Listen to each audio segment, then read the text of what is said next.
اللہ رب العزت نے اس کائنات انسانی میں سب سے پہلے انبیاء علیہ الصلوۃ والسلام کو مبعوث فرمایا۔ آدم علیہ السلام سے لے کر حضور نبی اکرم صلی اللہ علیہ وسلم کی ذات اقدس تک سلسلہ انبیاء اللہ تبارک و تعالیٰ نے انسانی ہدایت کے لیے اتارا، اور پھر اللہ رب العزت نے ان مقدس ہستیوں کو کچھ ساتھی، کچھ معاونت کرنے والے، کچھ صحابہ اور غلام ایسے عطا کیے کہ جنہوں نے ان کی رہنمائی میں، ان کی تربیت اور نگرانی میں اس کائنات انسانی کے لیے کچھ ایسے کارہائے نمایاں سر انجام دیے کہ وہ کامیابی کی ایگزامپل بن کر اس کائنات انسانی کے سامنے ہیں۔ اگر میں آپ سے پوچھوں کہ اس کائنات میں سب سے زیادہ کامیاب ترین ہستیاں کون سی ہیں، تو یقیناً آپ سب کا ایک ہی جواب ہوگا کہ وہ اللہ رب العزت کے انبیاء ہیں۔ رب کے انبیاء اس کائنات انسانی میں وہ خوبصورت اور کامیاب ہستیاں ہیں کہ جنہیں اللہ رب العزت نے بھیجا، خود رب نے تربیت فرمائی، لمحہ لمحہ ان کی نگرانی کی اور انہیں منزل تک اللہ رب العزت نے پہنچایا۔ آدم علیہ السلام سے لے کر حضور نبی اکرم صلی اللہ علیہ وسلم کی ذات اقدس تک سارے انبیاء اپنے دور میں کامیاب ترین انسان ہوئے۔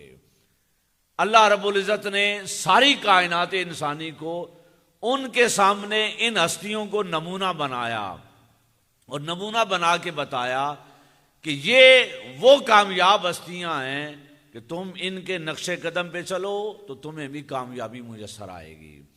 اور سورہ فاتحہ کی پہلی آیات میں فرمایا صراط الذین انعمت علیہم، اگر تم نے کامیابی لینی ہے تو کامیابی کا آسان راستہ یہ ہے کہ تم سے پہلے جو کامیاب گزر گئے، جو انعام لے گئے، ان کے نقش قدم تلاش کرو تو تم بھی کامیابی کی منزل تک پہنچ جاؤ گے۔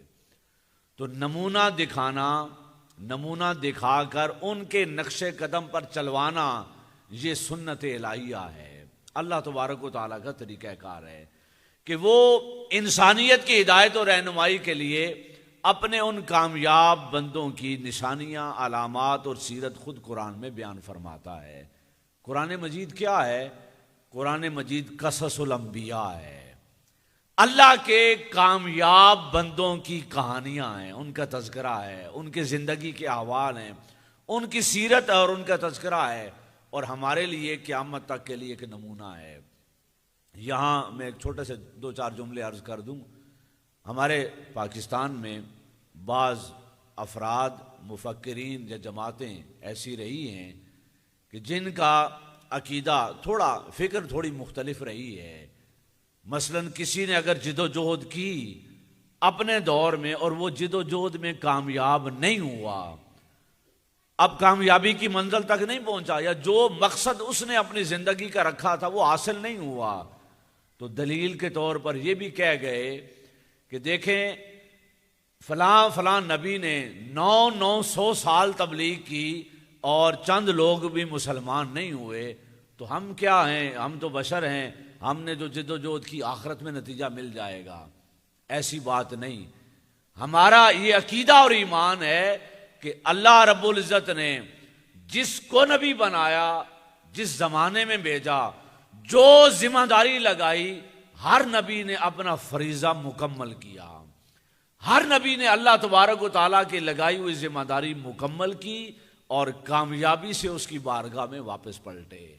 کوئی نبی ناکام نہیں ہوا، ہر نبی نے جتنی ذمہ داری اللہ نے ان کی لگائی، فرمایا علیک البلاغ وعلینا الحساب، اے میرے انبیاء تمہاری ذمہ داری اس کائنات انسانی کو ہدایت فراہم کرنا ہے، ہدایت پہنچانا ہے۔ علیک البلاغ، ابلاغ تمہاری ذمہ داری ہے اور حساب میری ذمہ داری ہے۔ حساب کس کی ذمہ داری ہے؟ اللہ رب العزت کی، اور ابلاغ یہ اللہ نے بندے کا، اپنے انبیاء کا اور انبیاء کی امتوں کا فریضہ لگایا ہے۔ اب اگر ہم دیکھیں کہ ساری کائنات میں سے سب سے کامیاب ترین انسان اللہ کے نبی تھے. اور نبیوں میں سے اگر ہم دیکھیں کوئی ایک ذات جو ساری کائنات میں سب سے زیادہ کامیابی کا نمونہ ہے، جو ذات اقدس کامیابی کا معیار، سمبل اور علامت ہے، جو رب کے بعد سب سے بڑی کامیابی کی ضمانت اور علامت ہے، وہ ذات محمد مصطفیٰ ہے صلی اللہ علیہ وآلہ وسلم. یہ جو قرآن مجید کی آیت کریمہ میں نے عرض کی نا، صراط الذین انعمت علیہم، کہ انعام یافتہ بندوں کا راستہ یہی کامیابی کا راستہ ہے. تو اس کی تفسیر میں حضرت عبداللہ ابن عباس فرماتے ہیں، اور بھی مفسرین نے فرمایا کہ صراط الذین انعمت سے مراد کیا ہے؟ فرمایا اللہ کی قسم صراط الذین سے مراد ذات محمد مصطفیٰ ہے صلی اللہ علیہ وسلم. ان سے بھی بڑا کوئی انعام یافتہ بندہ ہوگا، ان سے بھی بڑا کوئی کامیابی اور اس کے ساتھ منزل پر پہنچنے والا ہوگا تو اللہ کا راستہ ذات محمد مصطفیٰ ہے صلی اللہ علیہ وآلہ وسلم. تو سامعین کرام، یہ انبیاء علیہ الصلوۃ والسلام کائنات کے سب سے کامیاب ترین انسان، اور ان انسانوں اور ہستیوں میں سے سب سے کامیاب ترین ایک ذات، اور وہ ذات محمد مصطفیٰ صلی اللہ علیہ وآلہ وسلم. اگر ہم ان ہستیوں میں سے کسی ایک کے ایک نقش قدم کو بھی تلاش کر لیں تو انسان اپنی کامیابی کی ساری منزلیں طے کر سکتا ہے. لیکن اگر کوئی یہ سوال کرے کہ وہ تو انبیاء تھے، رب کے بھیجے ہوئے تھے، اللہ کی تربیت میں تھے، رب کی نگرانی میں تھے، انہیں تو اللہ پڑھا رہا تھا، سکھا رہا تھا، سمجھا رہا تھا، رب انہیں تربیت کر کے منزل پر پہنچا رہا تھا، ہم تو عاجز بندے ہیں، ہم کیسے ان کے نقش قدم پہ چل سکتے ہیں؟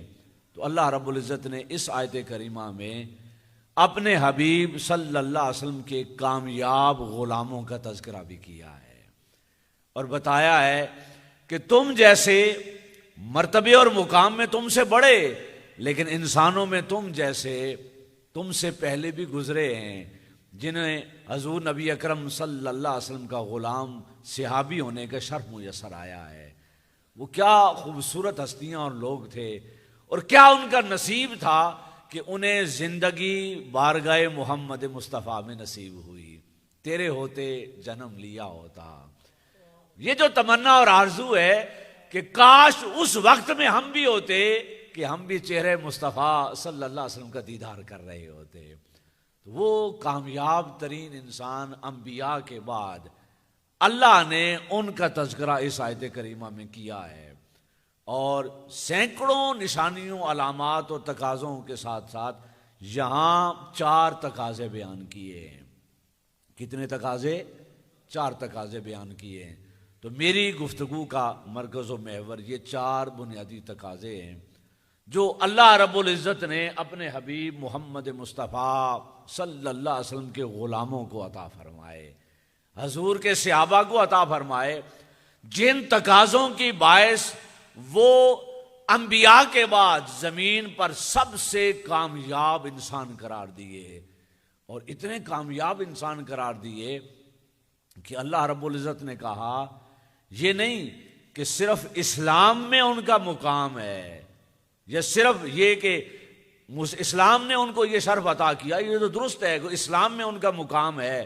اللہ نے فرمایا مثلہم فی التورات و مثلہم فی الانجیل، یہ وہ کامیاب انسان ہیں جن کا اللہ کہتا ہے میں نے تذکرہ قرآن سے پہلے تورات اور انجیل میں بھی کیا ہے.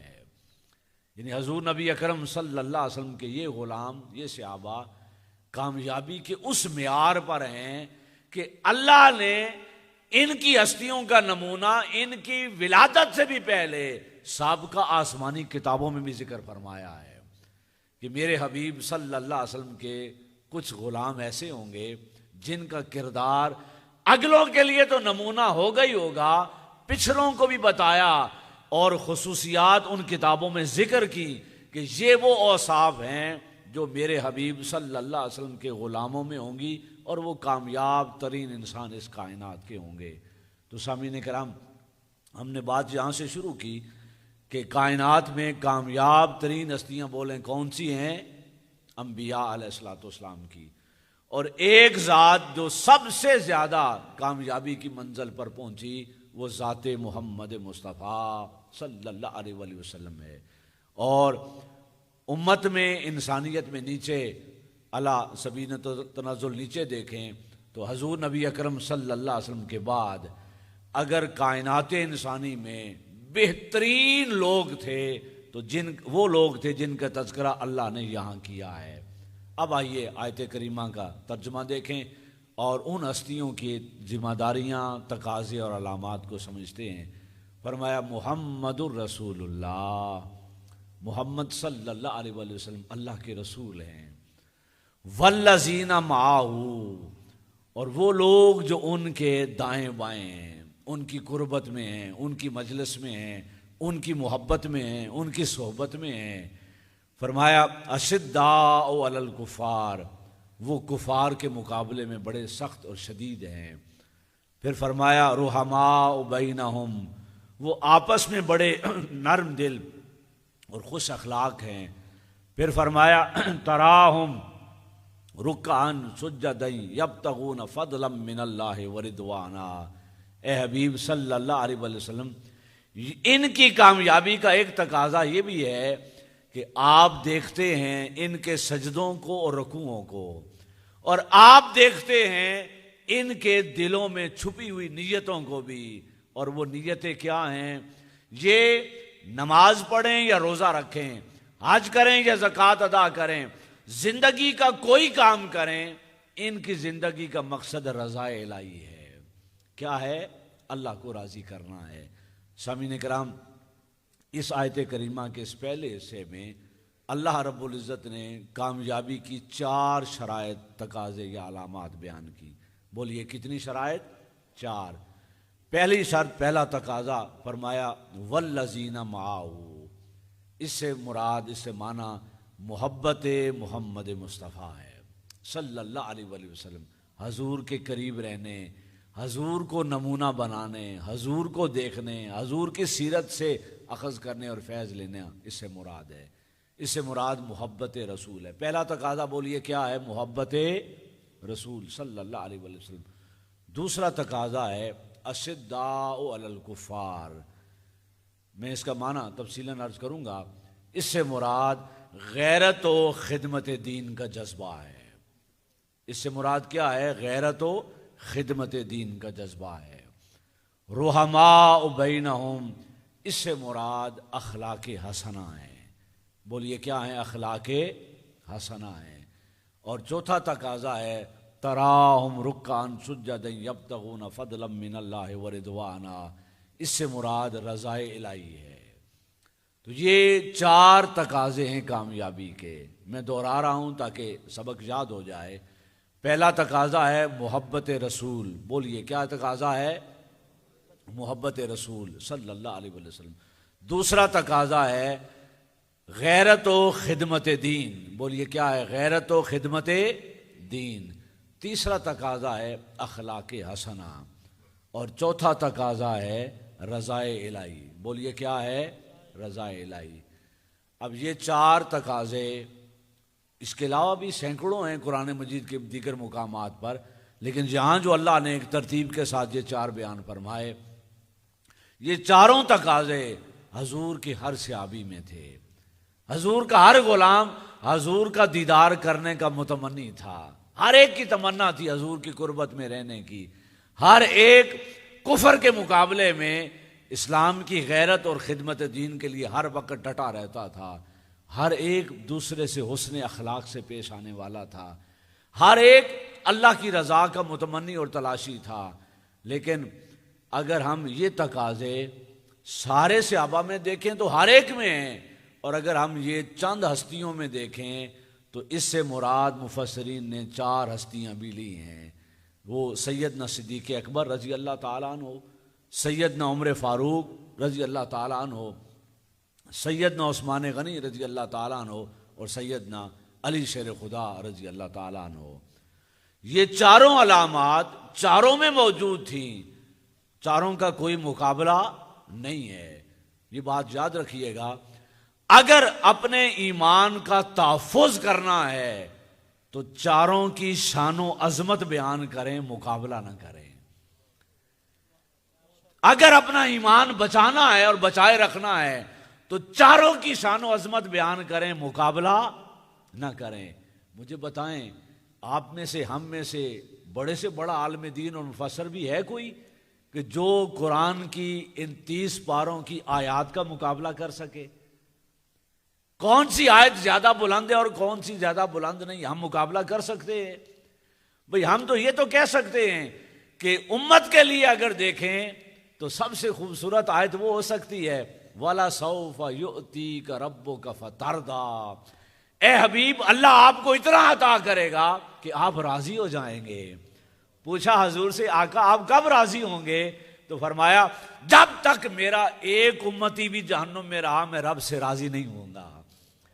ہمارے خیال میں تو یہ آیت کریمہ بڑی بلند ہوگی، لیکن اللہ سے پوچھو تو وہ کہتا ہے وَلَلْآخِرَةُ خَيْرٌ لَكَ مِنَ الْأُولَىٰ۔ میں اپنے حبیب کا مقام بیان کر رہا ہوں کہ اس کے مقام کی کوئی حد ہی نہیں ہے۔ ہر مقام کی حد ہے، لیکن اس کے مقام کو میں ہر لمحہ بلند کر رہا ہوں۔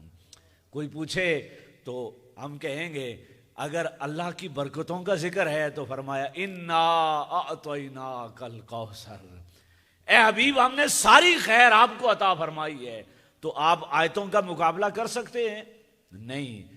ہر آیت ایک سے بلند تر ہے، اللہ کا کلام ہے، رب کا کلام ہے، معنی، مفہوم اور اعتبار سے ہر آیت دوسرے سے بلند تر ہے۔ تو بس بلا تشبیہ و بلا مثال حضور کے صحابہ کا بھی مقابلہ نہیں ہے۔ ہاں، مقابلہ تو تب کریں نا آپ کو اگر سب کی شان کا سارا پتہ ہو۔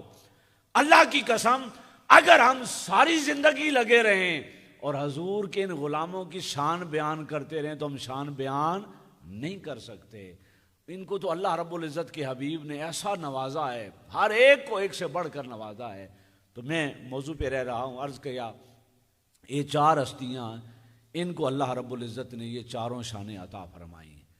پہلی شان والذین معہ، حضور کے قریب رہنے کی، سب کو میسر آئی، لیکن سب سے بڑھ کر سیدنا صدیق اکبر رضی اللہ تعالیٰ عنہ کو میسر آئی، جو ایمان لانے سے پہلے بھی، ایمان لانے کے بعد بھی، ہر سفر و حضر میں بھی ساری زندگی حضور کے ساتھ رہے، اور وصال کے بعد قبر میں بھی حضور کے ساتھ رہے ہیں۔ قربان جائیں، ساری زندگی جو قربت اور صحبت آپ کو ملی وہ آپ کا نصیب ہے۔ اور اشداء علی الکفار، اسلام کی خاطر غیرت کا جذبہ اور اسلام کی خدمت دین کا جذبہ کسی میں کم نہیں تھا، لیکن ایک نمونہ اگر بڑا دیکھا جائے تو سیدنا عمر فاروق رضی اللہ تعالیٰ عنہ کی ذات اقدس ہے۔ اور اگر ہم حضور کے صحابہ کے اخلاق دیکھیں تو سبحان اللہ، ہر ایک کا خلق دوسرے سے بڑھ کر ہے، لیکن اگر اس آیت کریمہ کا مصداق دیکھیں کہ وہ رحماء بینہم، آپس میں بڑے نرم دل اور خوش اخلاق تھے، تو خوش اخلاقی کا سب سے بڑا نمونہ سیدنا عثمان غنی رضی اللہ تعالیٰ عنہ کی ذات اقدس تھی۔ اور اگر کوئی اللہ کی رضا میں فنا وجود دیکھنا ہو، جو لڑے تو تب بھی اس کی رضا کے لیے، صلح کرے تو تب بھی اس کی رضا کے لیے، جو زندگی کا ہر قدم اس کی رضا کے مطابق گزارے اور قدم اٹھائے، اس ذات کا نام علی شیر خدا ہے رضی اللہ تعالیٰ عنہ۔ تو سامعین کرام، میرا موضوع ان ہستیوں کے شان و فضائل کا موضوع نہیں ہے، میں ان سے ان کی قدموں کی خیرات لیتے ہوئے جو 4 تقاضے عرض کر رہا ہوں۔ بولیے، پہلا تقاضا کیا ہے؟ محبت رسول صلی اللہ علیہ وآلہ وسلم۔ دوسرا تقاضا کیا ہے؟ اسلام کے لیے غیرت اور خدمت دین کا جذبہ۔ تیسرا تقاضا ہے حسن اخلاق، اور چوتھا تقاضا ہے رضائے الہی۔ یہ 4 چیزیں جس کو جتنی میسر آ جائیں الحمدللہ وہ کامیابی کی اسی منزل پر آگے بڑھ رہا ہے، دنیا میں بھی اور آخرت میں بھی۔ اگر یہ چاروں تقاضے ہم ان 4 ہستیوں میں دیکھیں تو بس ایک ایک مثال دے کر بات سمجھا رہا ہوں کہ اللہ رب العزت نے ان کو کامیابی کی کس منزل پر پہنچایا۔ تو سیدنا صدیق اکبر رضی اللہ تعالیٰ عنہ حضور کی ذات اقدس کے ساتھ محبت میں وہ فنائیت تھی کہ جو کائنات میں آپ کا ہی نصیب ہے۔ سیدنا صدیق اکبر رضی اللہ تعالیٰ عنہ کو حضور کی ذات سے محبت کا عالم دیکھیں۔ اس کائنات میں جب حضور اللہ کی بارگاہ میں گئے شب معراج، تو جاتے ہوئے ذات، اخلاق، صفات حضور کی تھیں۔ واپس پلٹے معراج کی رات تو ذات حضور کی تھی، صفات کا رنگ اللہ کا چڑھ گیا تھا، اخلاق پہ رنگ اللہ کا چڑھ گیا تھا، علم پر رنگ اللہ کا چڑھ گیا تھا، اور حضور اللہ کی ذات کا مظہر کامل بن گئے تھے۔ اللہ نے اپنے رنگ اپنے حبیب صلی اللہ علیہ وسلم کو عطا کیا تو حضور نبی اکرم صلی اللہ علیہ وسلم کائنات میں اللہ کے نور کا مظہر بنے۔ اور آقا نے فرمایا من رانی فقد را الحق، جس نے میرا دیدار کیا اس نے اللہ کا دیدار کر لیا۔ اور زمین پر محبت رسول میں فنا ایک ہستی ایسی تھی کہ جس نے حضور کی ذات سے اس قدر محبت کی کہ اللہ نے حضور کو اپنا مظہر بنایا تو حضور نے اپنے یار صدیق کو اپنا مظہر بنا دیا۔ آقا نے فرمایا رب نے جو کچھ مجھ پر اتارا میں نے قلب صدیق پر نقش کر دیا۔ حضور کو معراج ہوئی آسمان دنیا پر، ایک معراج زمین پر ہوئی غار ثور میں۔ اس معراج میں تیسرا کوئی نہیں تھا اور اس میں بھی تیسرا کوئی نہیں تھا۔ اس میں حضور اللہ کی قربتوں میں گئے، اس میں صدیق حضور کی قربتوں میں گئے۔ حضور واپس پلٹے، اللہ کی صفات کا رنگ چڑھ گیا، اور غار ثور سے نکلے تو سیدنا صدیق اکبر کا باطن اور ظاہر پر حضور کا رنگ چڑھ گیا، اور ایسا رنگ چڑھا کہ آپ کا ظاہر بھی حضور کے مشابہ ہو گیا۔ تو سامعین کرام، اگر کسی دل میں محبت رسول نہیں ہے تو سمجھیں اس نے تو کامیابی کی بسم اللہ ہی نہیں کی۔ اللہ اور اللہ کے حبیب کی نگاہ میں بھئی دیکھیں، آپ میں سادہ مثال دے رہا ہوں، یونیورسٹی میں، کالج میں، اداروں میں جب طلباء کو موٹیویشن دی جاتی ہے کہ بھئی اچھا پڑھیں، محنت کریں، جد و جہد کریں، تو کیسے موٹیویشن دیتے ہیں؟ آپ ایک بورڈ بناتے ہیں جس میں ٹاپرز کے نام لکھے ہوتے ہیں، پورے علاقے میں، ڈویژن میں پوزیشن لینے والے کا نام بڑا بڑا کر کے لکھا ہوتا ہے، اور کہتے ہیں اس کی طرح محنت کریں کہ جو اسکول ٹاپ کر گیا، جو ضلع ٹاپ کر گیا، جس نے پنجاب میں گولڈ میڈل لیا، تو کوئی نمونہ دکھاتے ہیں نا، تو نمونہ دکھائے بغیر موٹیویشن نہیں دی جا سکتی۔ یہی نمونہ ہے صراط الذین انعمت علیہم۔ تو اللہ تبارک و تعالیٰ جو نمونے ہمیں دکھا رہا ہے، اس نمونے کی پہلی تقاضا، پہلی ضمانت اور پہلی علامت کیا ہے؟ وہ محبت رسول صلی اللہ علیہ وسلم ہے۔ اس کو میں سادہ الفاظ میں عرض کر دوں، اگر کثرت سے درود و سلام پڑھنے کا دل کرتا ہے، اگر حلقات درود میں آنے جانے کا دل کرتا ہے، اگر آپ کے گھر میں حلقہ درود چل رہا ہے یا آپ کسی حلقہ درود میں جا رہے ہیں، تو سمجھیں پہلا تقاضا وہ کچھ نہ کچھ موجود ہے۔ اس عشق کو، اس آگ کو جتنا بڑھائیں گے کامیابی کے اسی قدر قریب ہوتے چلے جائیں گے۔ بھئی آپ حضور سے محبت کا کیا معنی ہے؟ حضور کا ذکر کریں، حضور کا نام لیں، حضور سے محبت کریں، آقا کی سیرت کو اپنائیں۔ تو جب آپ کامیاب ترین انسان کو اپنا نمونہ بنائیں گے، اس کا تذکرہ کریں گے، صبح و شام ذکر کریں گے، تو اللہ اس ذکر کی برکتوں سے کچھ سیرت کا نور بھی عطا فرمائے گا۔ بھئی بڑا نمونہ سامنے ہو نا، تو بندہ ایک نقش قدم بھی مل جائے تو کامیابی کی منزل پہ پہنچ جاتا ہے۔ میں بڑی ایک فکری بات عرض کر رہا ہوں، حضور شیخ الاسلام ڈاکٹر محمد طاہر القادری صاحب سے بڑا فکری سوال ایک شخص نے کیا۔ اس نے کہا کہ آپ جو تصوف بیان کرتے ہیں، وہ تصوف آپ اپنے پیر کے واقعات بیان نہیں کرتے۔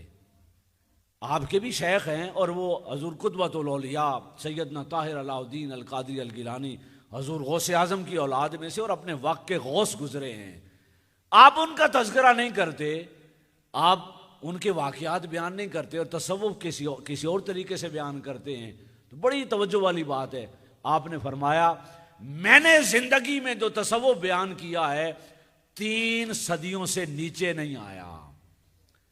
میں نے جب بھی بیان کیا ہے صحابہ، تابعین، اتباع تابعین، بڑا نمونہ کائنات کے سامنے رکھا ہے تاکہ اگر کسی کو ایک قدم بھی مل جائے تو وہ بھی کامیابی کی منزل پر پہنچ جائے.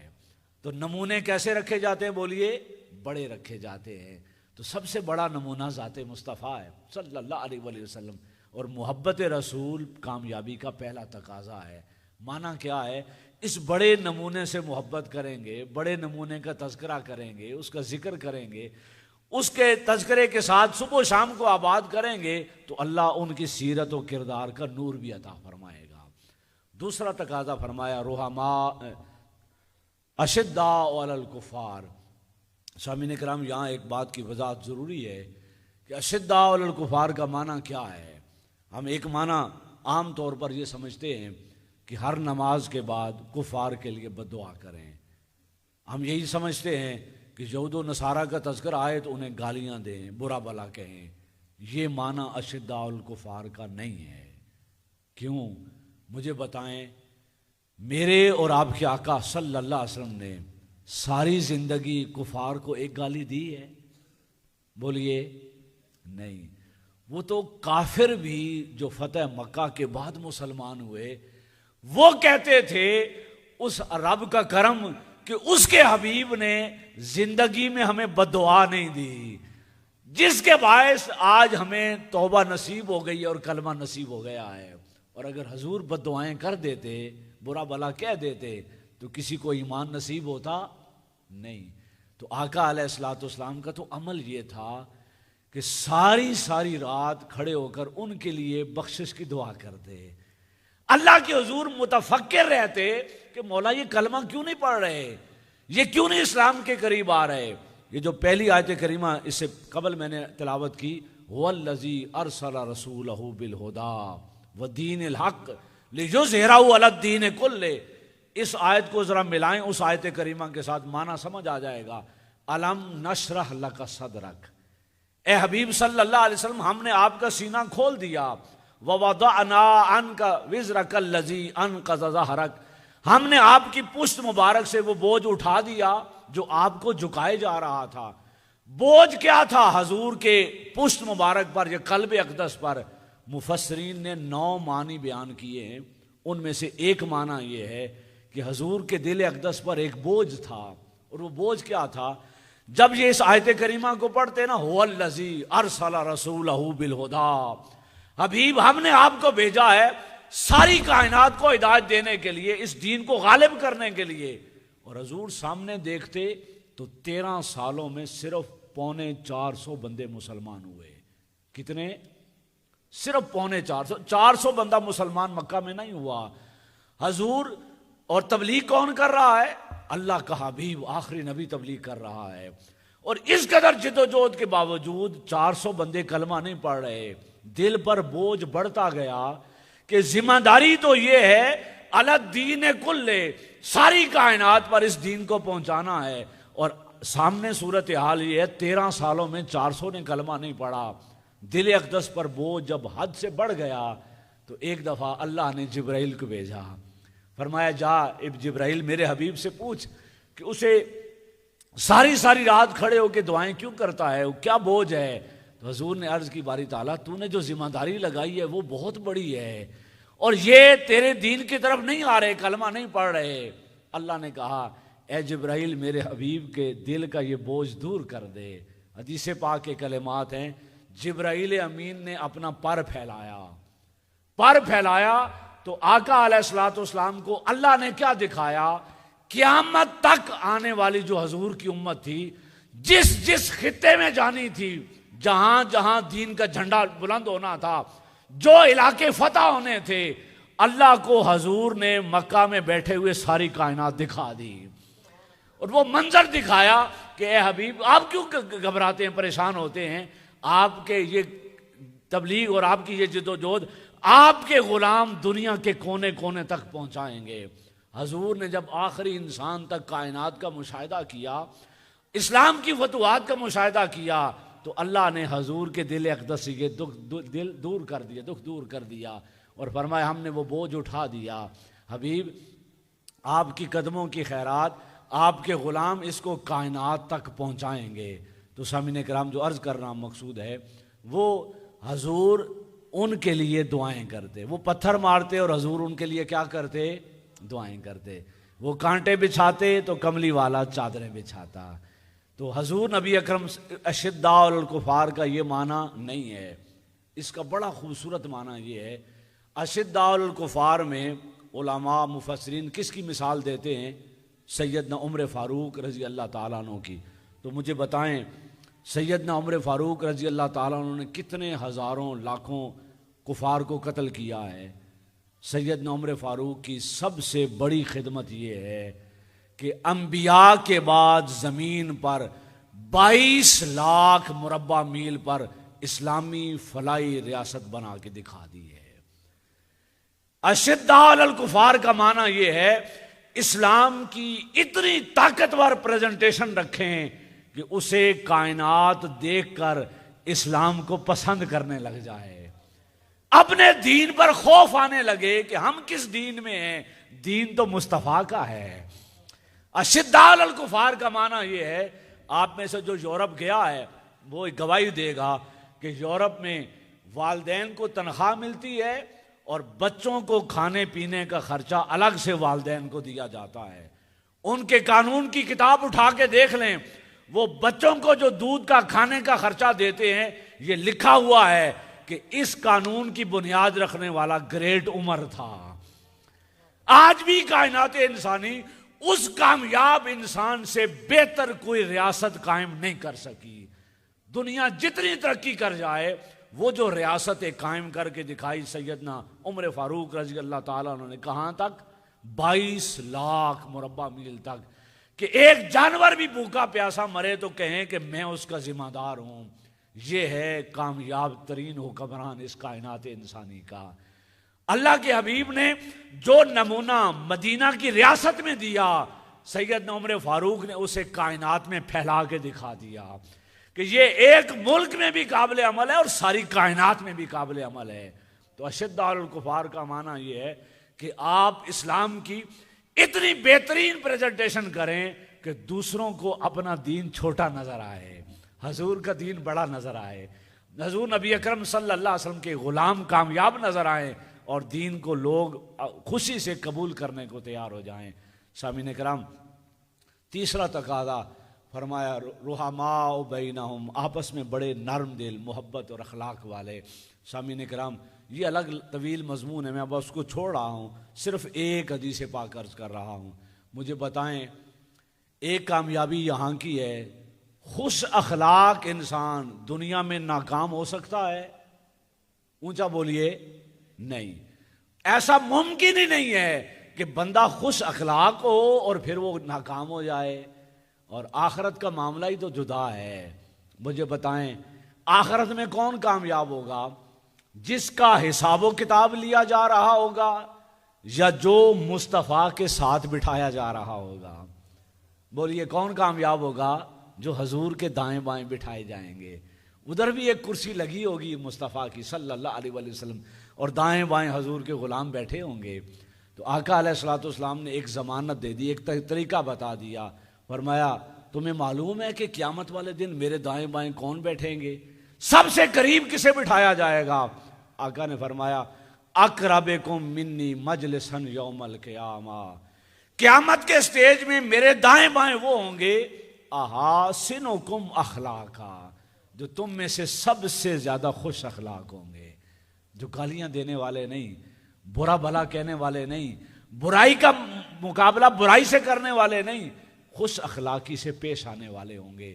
اور سامعین کرام، اس حدیث پاک کا جب اگلا حصہ پڑھتا ہوں نا تو بیان کرنا مشکل ہو جاتا ہے۔ حضور نے فرمایا کہ تمہیں معلوم ہے کہ کون حشر والے دن میری مجلس سے اٹھا دیا جائے گا، میرے پاس بیٹھنے نہیں دیا جائے گا، وہ چاہے گا کہ میں آقا کی قربت میں آؤں لیکن فرشتے دور کر دیں گے۔ وہ کون ہوگا؟ فرمایا جو تم میں سے سب سے زیادہ بد اخلاق ہوگا، بد اخلاق کو حضور کی قربت سے اٹھا دیا جائے گا۔ اور سامعین کرام، چوتھا اور آخری تقاضا کیا ہے؟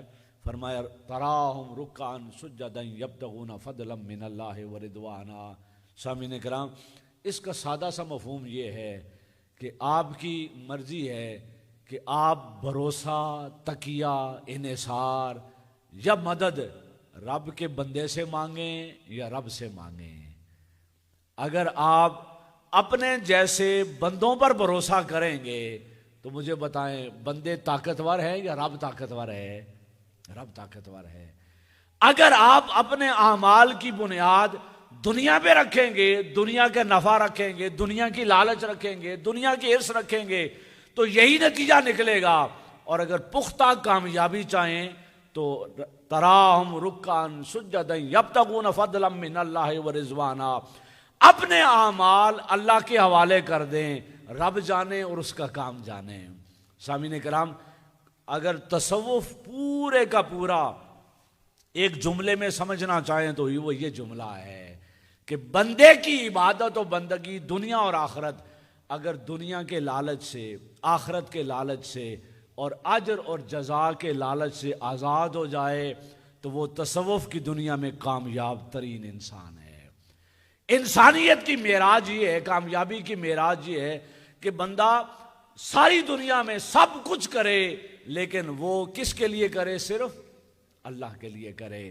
تو سامعین کرام، رضائے الہی کے لیے جد و جہد کرنے والے، اس نے فرمایا وَرِضْوَانٌ مِّنَ اللَّهِ اکبر، میری رضا پہ راضی رہنے والے دنیا میں دنیا دار انہیں کامیاب دیکھیں یا نہ دیکھیں، میری نگاہ میں دنیا اور آخرت میں کامیاب وہی ہے جو کس کی رضا پہ راضی رہتا ہے؟ اللہ کی رضا پہ راضی رہتا ہے۔ سامعین کرام، وقت نہیں ہے کہ ان تقاضوں کا بشری پہلو سے بھی عرض کر دیں کہ اگر دنیا داری میں دیکھا جائے تو اللہ کی قسم دنیا داری میں بھی اگر کوئی سب سے کامیاب رہا ہے، عارضی وقتی جزوی کامیابی نہیں، حقیقی کامیابی جس کو ملتی ہے انہی چار نقش قدم پہ چل کے ملتی ہے۔ آپ کامیاب ترین انسان دنیا کا دیکھیں جو ہر اعتبار سے کامیاب رہا ہے تو وہ اہل ایمان میں وہی نظر آئے گا جس کے سینے میں محبت رسول صلی اللہ علیہ وسلم کا چراغ روشن ہے، جو اسلام کی غیرت اور اہمیت کے لیے کچھ کر گزرنے کا جذبہ رکھتا ہے، جو حسن اخلاق کا نمونہ ہے اور جو اللہ کی رضا پہ راضی رہنے والا ہے۔ سامعین کرام، میں پیغام کی طرف آ رہا ہوں۔ سامعین کرام، ہمارا کوئی مبالغہ نہیں، کوئی دعویٰ نہیں، کوئی بس عاجزانہ عرض ہے کہ اگر یہ چاروں علامات لینی ہوں، کوئی ایک دکان، کوئی ایک جگہ، کوئی ایک سٹور جہاں سے یہ ساری خرید سکیں تو اس ایک جگہ کا نام منہاج القرآن ہے۔ کیا نام ہے؟ منہاج القرآن۔ یہ چاروں خصوصیات اگر آپ نے لینی ہوں، یہ پانا ہو کہ ہم کامیابی کے راستے پہ چلیں تو یہ چار تقاضے ہیں، اور یہ چاروں تقاضے اگر لینے ہوں تو کہاں سے ملتے ہیں؟ منہاج القرآن سے ملتے ہیں۔ ہم یہ نہیں کہتے کہ اور کہیں میسر نہیں ہیں، اللہ ہر ایک کو برکت دے، لیکن اس دور میں اگر کامل نمونہ ان چاروں کا دیکھنا ہو تو وہ منہاج القرآن کو دیکھ لیں۔ مجھے بتائیں، سچے دل سے بتائیں، محبت رسول کی خیرات اس دور میں منہاج القرآن سے بھی بڑھ کے کوئی تقسیم کر رہا ہے؟ انشاءاللہ تعالیٰ اللہ سب کو برکت دے، لیکن ایسا اور نظر نہیں آئے گا۔ دسمبر 2006 سے لے کر آج تک کتنے سال بنتے ہیں؟ 17 سال سے زائد بنتا ہے۔ اس 17 سال 24 گھنٹے لگاتار حضور کی بارگاہ میں درود و سلام کے نذرانے پیش ہو رہے ہیں۔ آپ میں سے سینکڑوں وہ ہوں گے جو وہاں گوشہ نشین ہوئے ہوں گے، اور ہزاروں وہ ہوں گے جو اپنے گلی محلے میں حلقات درود چلا رہے ہوں گے۔ اب تو گنتی بھی ختم ہو گئی ہے، ان غلاموں نے کتنے کروڑوں اربوں کھربوں مرتبہ درود و سلام پیش کیا ہے۔ تو اس کے رسول کا چراغ منہاج القرآن بولیے جلا رہا ہے کہ نہیں جلا رہا؟ جلا رہا ہے۔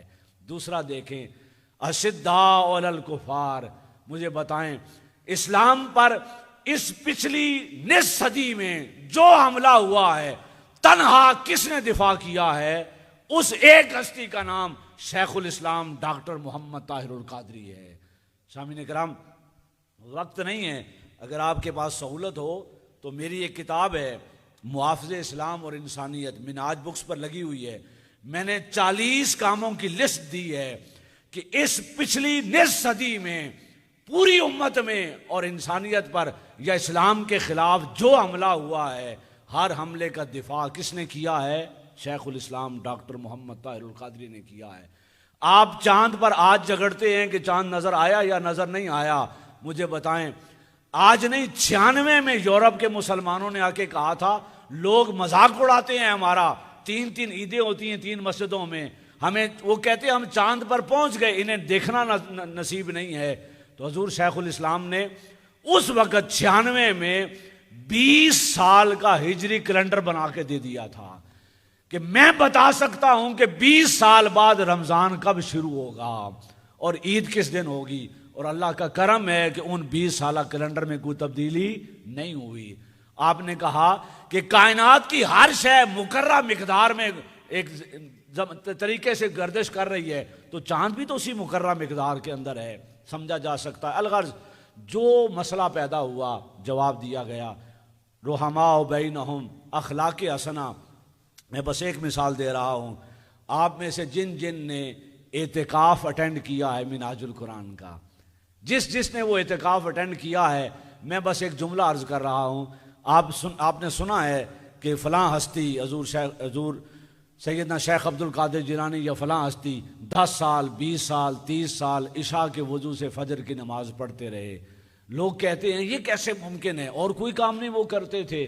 ہم کہتے ہیں وہ تو بڑے تھے، ہم تو ان کے قدموں کی خاک کے برابر نہیں ہیں، لیکن ہاں اگر یہ دیکھنا ہو نا 10-20 ہزار لوگ عشاء کے وضو سے فجر کیسے پڑھتے ہیں، تو آؤ اعتکاف میں منہاج القرآن میں نظارہ دیکھ لو۔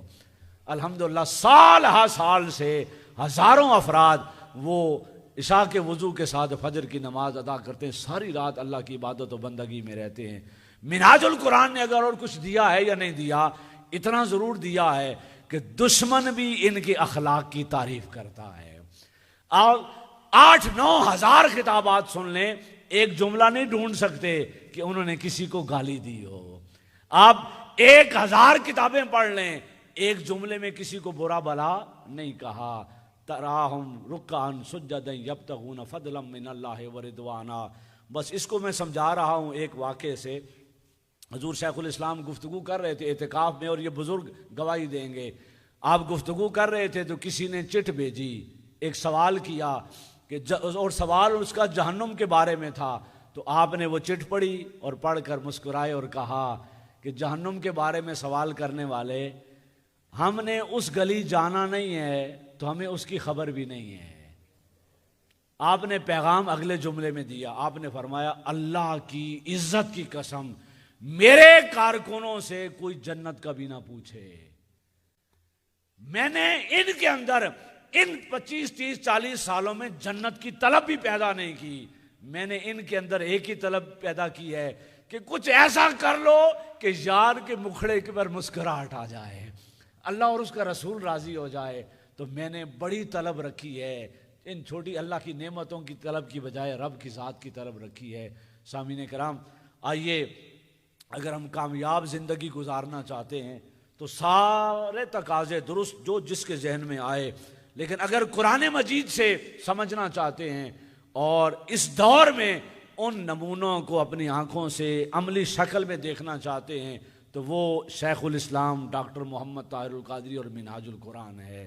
اللہ رب العزت نے محبت رسول بھی عطا کر رکھی ہے۔ اللہ رب العزت نے اشداء علی الکفار اسلام کی اتنی طاقتور پریزنٹیشن کی صلاحیت دی ہے کہ دنیا کفر آج اسلام کو ماننے پر تیار ہوتی چلی جا رہی ہے۔ اخلاق حسنہ وہ دیے ہیں کہ ان کا اخلاق تو اخلاق، ان کے کارکنوں نے بھی کبھی کسی کو برا بلا نہیں کہا، اور رضائے الہی ایک ایسی منزل ہے جو آپ نے اپنے ہر ورکر میں پیدا کی ہے۔ اللہ رب العزت مجھے اور آپ کو ان اوصاف میں سے ایک قطرہ ایسا عطا کرے، ان بلند ہستیوں کے قدموں کی خیرات، کہ ہمیں بھی کامیاب زندگی میسر آئے۔